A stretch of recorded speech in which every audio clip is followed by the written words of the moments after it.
ప్రియమిత్రులకు శుభోదయం. మనం ఇప్పుడు ధూర్జటి మహాకవి రచించినటువంటి కాళహస్తీశ్వర శతకంలో 9వ పద్యాన్ని చూస్తున్నాం.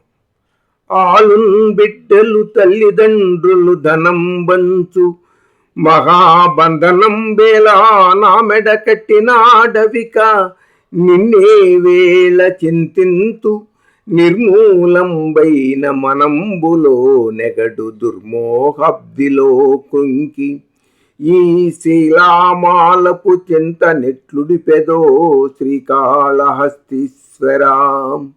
శంకర, భార్యాబిడ్డలు, తల్లిదండ్రులు, ధనము అనేటటువంటి బంధాలన్నింటినీ నా మెడకు ఎందుకు కట్టావయ్యా?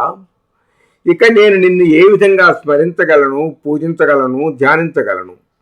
నీ ఎడల నశించిపోయిన మనస్సులో నిర్మూలంబైన మనంబులో నెగడు దుర్మోహబ్దిలో కృంకి, నీ ఎడల నశించిపోయిన మనస్సులో పెరుగుతున్న మోహమనే సముద్రంలో మునిగిన ఈ దుఃఖాన్ని ఎలా పోగొడతావో కదా స్వామి అంటున్నాడు ధూర్జటి.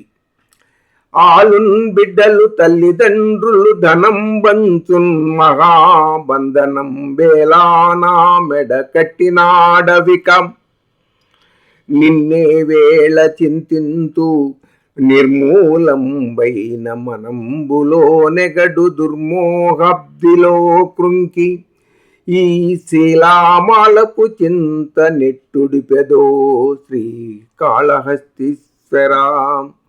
ఈ దుఃఖమయమైనటువంటి జీవితాన్ని, ఈ చింతని, ఈ బాధని ఎలా పోగొడతావో కదా కాళహస్తీశ్వర అన్నాడు మహాకవి ధూర్జటి. స్వస్తి.